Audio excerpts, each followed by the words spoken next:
Good morning, students. In last class, we discussed about various key constraints and various keys in SQL language or DBMS language.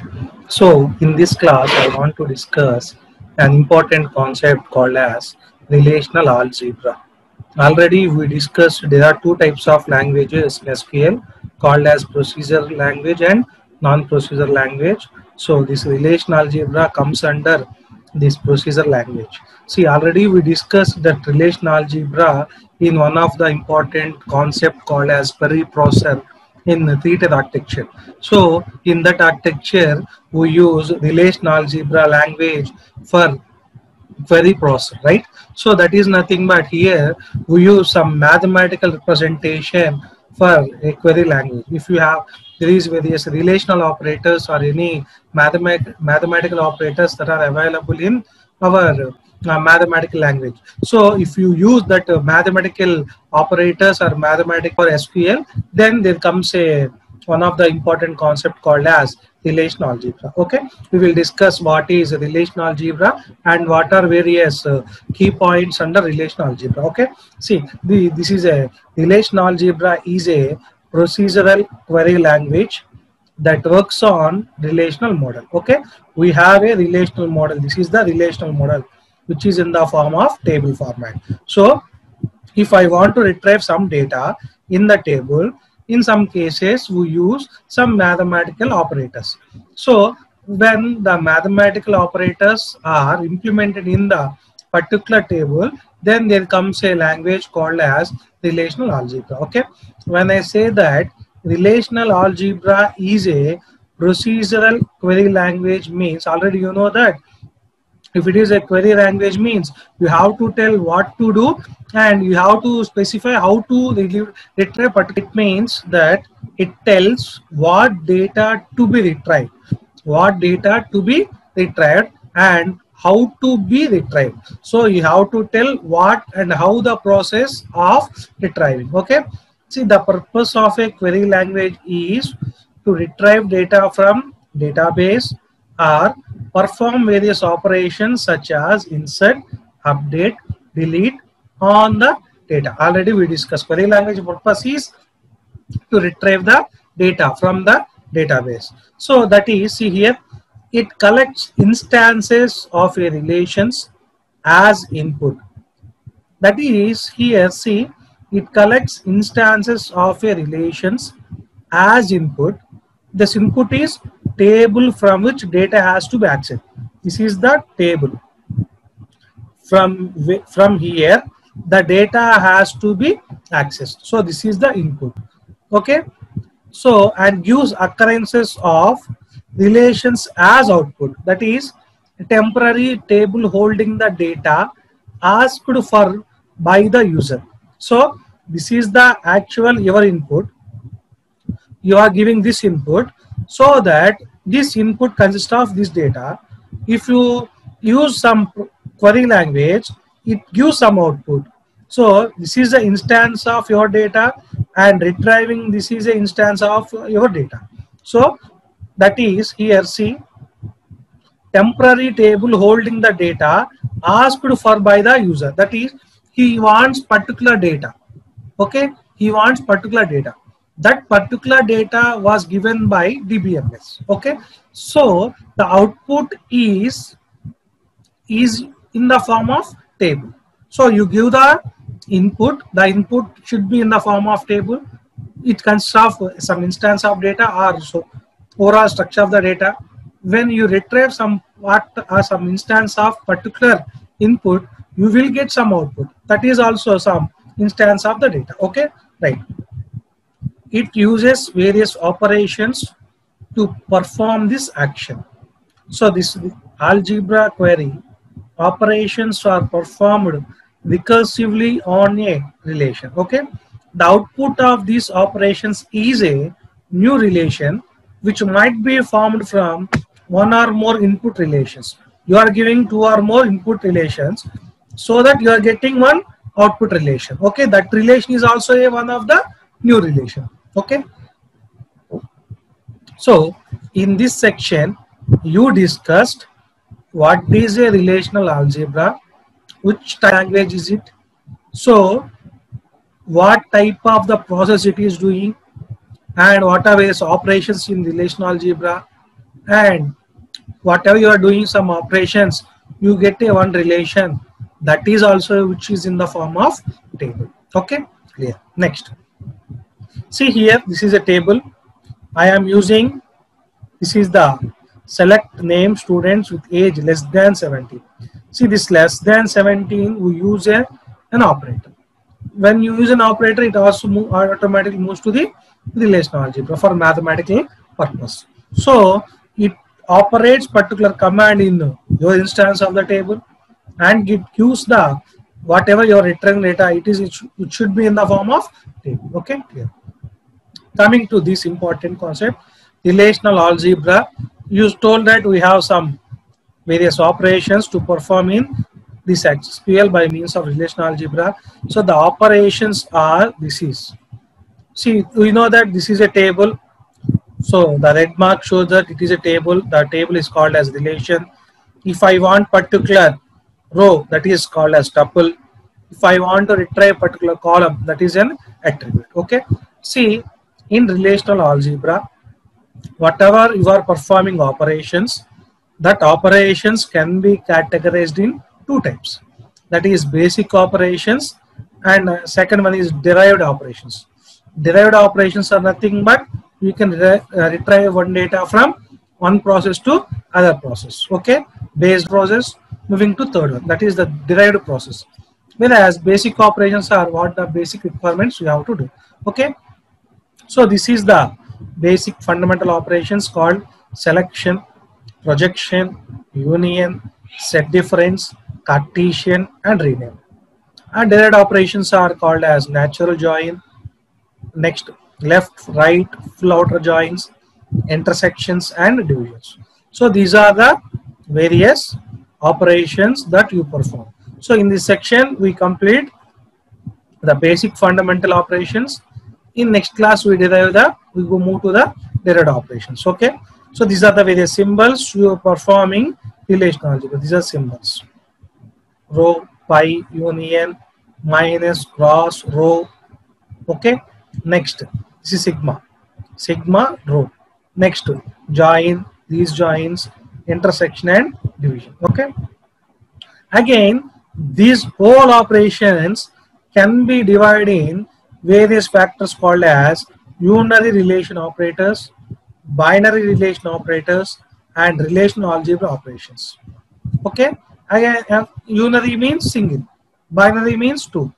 Okay, set theory means already you study about the set theory. Okay, so first we will discuss about unary relation operators, which has single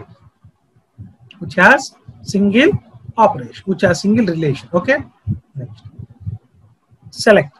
First one is the select, which is represented by sigma. So if I want to retrieve a particular rows, I want to retrieve the rows in a table or in a relation, then I use a command called as select. Command or nothing but an operator called select.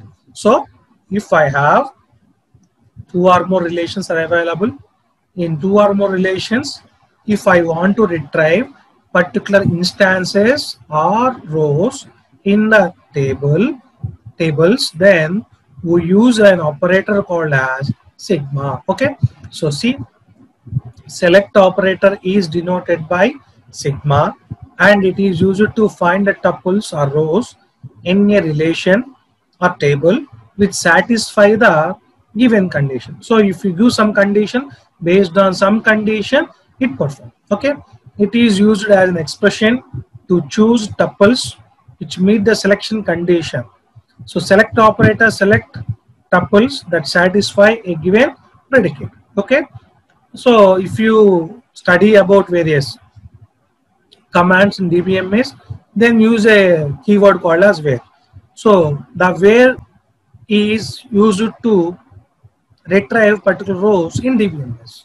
Similarly, in relational algebra, whatever the function where is performing is similar to sigma in relational algebra. Okay, so the syntax is sigma, that where the sigma suffix, the suffix you use is a condition or predicate. Whatever your condition you're writing, that condition can be written in suffix of the sigma, and next specified by some tables. The tables consist of a relation or table. Okay, so already we discussed that we represent in a single relation, so that we are using unary relational operators. Okay, see this is a syntax by condition relation. Okay, so I have three tables.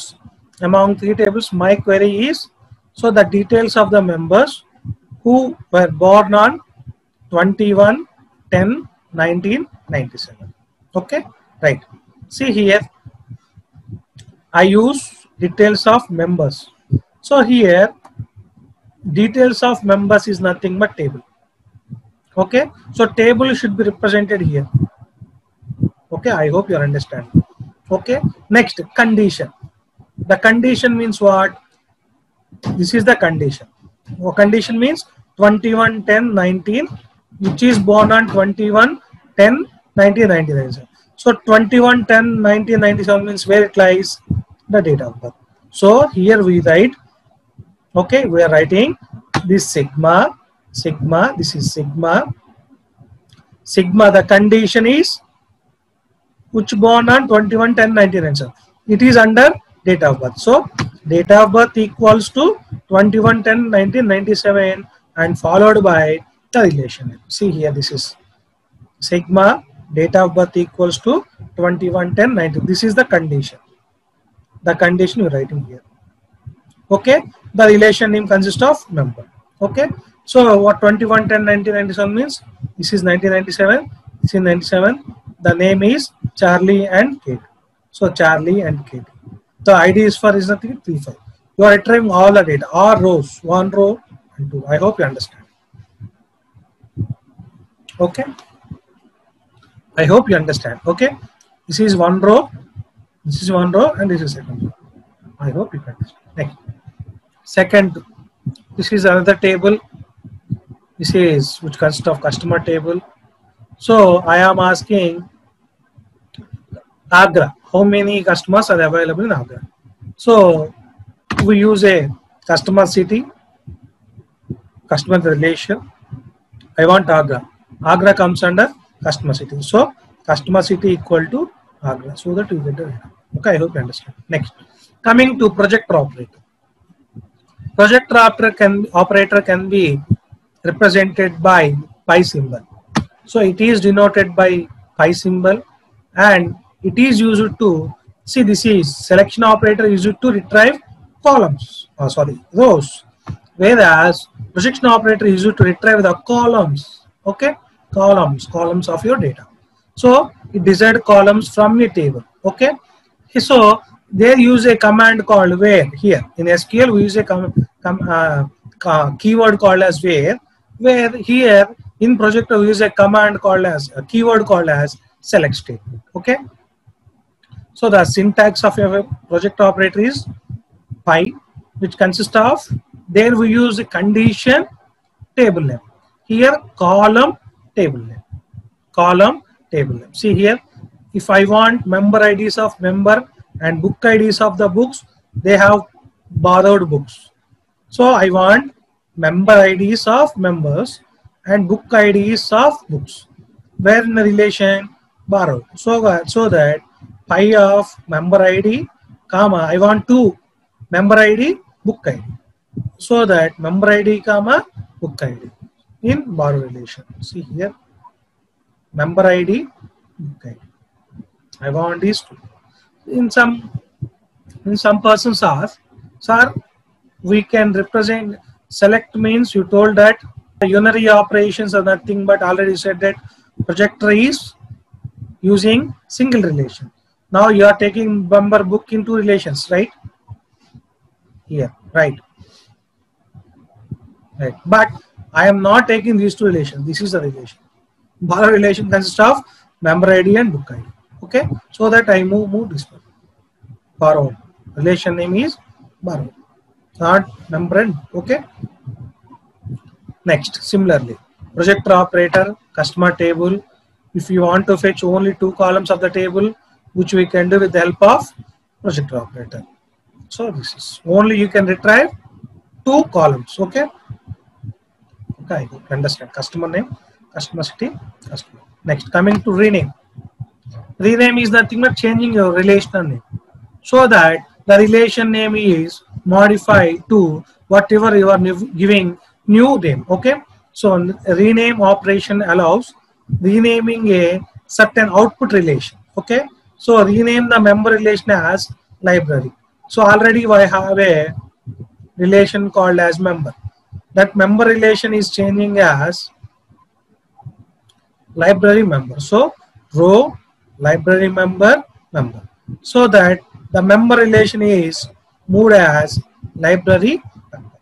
Okay, till now we discussed 3 operations called as selection, projection and rename. These are comes under which operations, which relations means unary relations. Okay, now you are moving to union operators.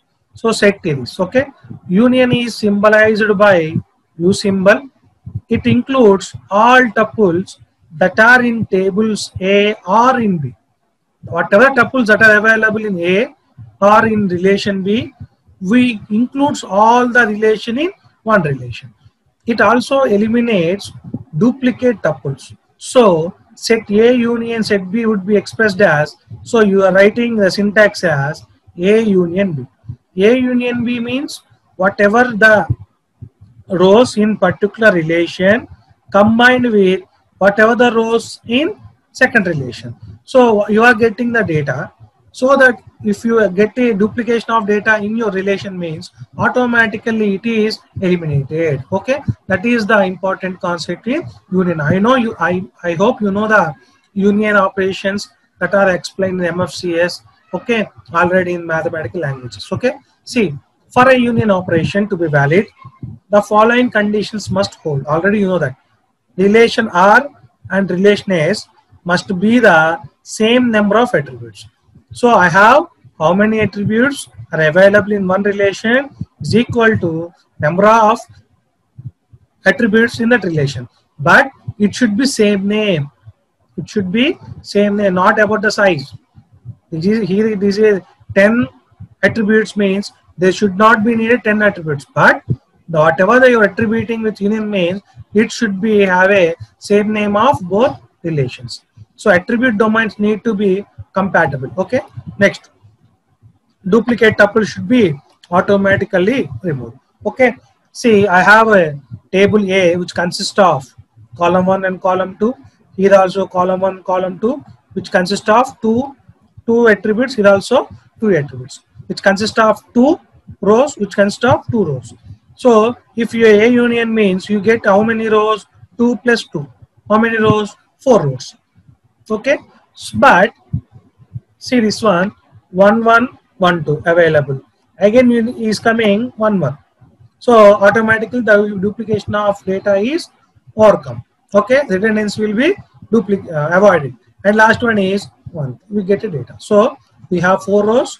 Among 4 rows, 1 is duplicate data. It is removed. So altogether we get 3 values. Okay. Similarly, if you go to another example, I have customer name, loan number, customer name, account number. I have 2 attributes. Here also 2 attributes. So common name should be, it should be 2 attributes, same number of attributes, and it should be 1 domain of each name should be same. So here we have a 2 names called as customer name and customer name. I have 1 2 3 4 5 6 7. If there is a, how many means, if there is 7, altogether we have to 14. 1 2 3 4 5 6 7 8 9 10. So 4 are duplicated data. I hope you understand the concept of union. Okay, it should be same number of attributes, and second one is it has to be domain of each attribute should be same. Domain of each attribute should be same, and the attribute should be same. Here 2, here 2. Domain name has to be match. Okay, so you write, I want a customer name from the borrow and customer name from the depositor. I want only names in particular one. So names means customer name. Okay, I want only customer names values. So customer name is nothing but domain or attribute. The attribute can be represented by means of pi. Pi of customer name from the borrower. Union pi of customer name from the depositor. I hope you understand the concept. Similarly, next one is intersection, the reciprocal of your union. So the combination of two values can be represented by union, whereas intersection means both values, which is the common values, has to be implemented in your relation. That is nothing but your intersection. It is denoted by union reverse symbol, and it is used to select common rows from two tables. Common rows from the two tables. Here also you are saying that common rows from the two tables. Okay. Next, from two tables. Let's say we have two relations called as R1 and R2. Both have same columns. Both have same columns means the number. And we want to select all those tuples that are present in both the relations. Then in that case, we can apply intersection operation on these two relations. R1 intersects to R2. Okay. So we have a already, you know the union symbol. Table name 1, intersection symbol, table name 2. Okay. Right. Here also two what we call relations, but one should be common, called as student name and student name. 3 attributes is available. Here also 3 attributes are available. So you are retrieving the column data so that you represent by means of the pi. Pi student name course intersection, pi student name student. This is the two relations. Okay. Next, set difference. So set difference, already you know that if one relation consists of particular tuples, another relation consists of some tuples. If you are saying the set difference means whatever the relation in whatever the data that is available in first relation has to be, we get a retrieved data, and second one should not be considered. Okay. Let's say we have two relations R1, R2, and we want to select all those tuples in that present in relation R1 but not present in relation R2. This can be done using set difference. Okay. Same, the difference should be table name 1 minus table name 2. Okay. We represent by pi symbol. Okay. We have one is Aditya. Yeah, I have 5. Among 5, Aditya is available in this one, Steel available, Paul available, Lucy available. Okay. 1, 2, 3, 4. There is no need of Carl and Rick in second relation. So we get output 4. Carl and Rick. See? Carl and Rick. So you go for the course intersection. This is the output. So you take these two intersection here, you get a 4 values. Student minus course. So student minus course. They said student minus course. So that the common values are available, removed, and whatever the remaining data is available is Carl and Rick. This is the output. Okay. I hope you understand. Next, Cartesian product. Combination of two relations, but you will get a duplication of data. This is same as union of operation, but each tuple perform with each tuple in the relation.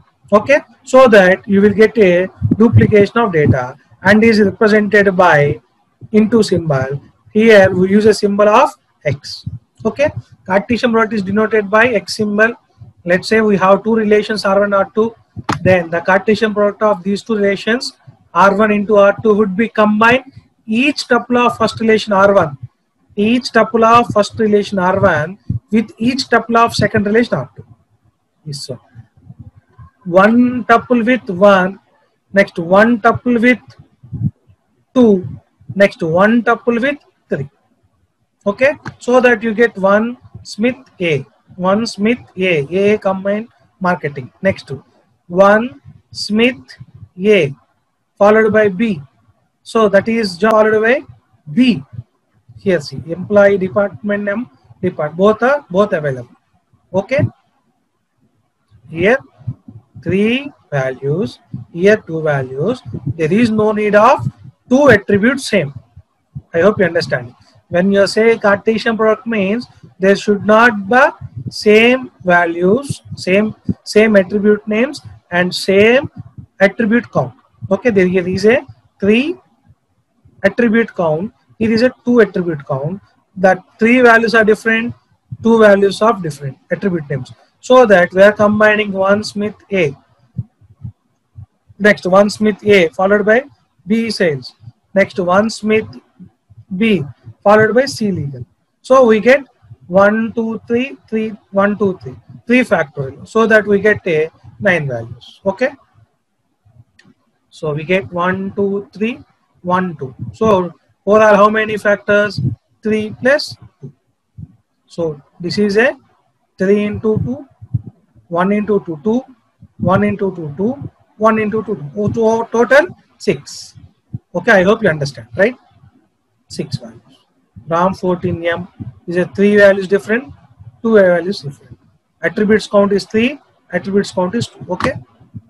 Next, this is the class we complete here because the joins can be, we will discuss later. Okay. So I hope you understand various relational algebra operations in unary and relational algebra operations from set theory. Okay, I hope you understand this concept. In next class we discuss various join operators and binary relation operators. Okay.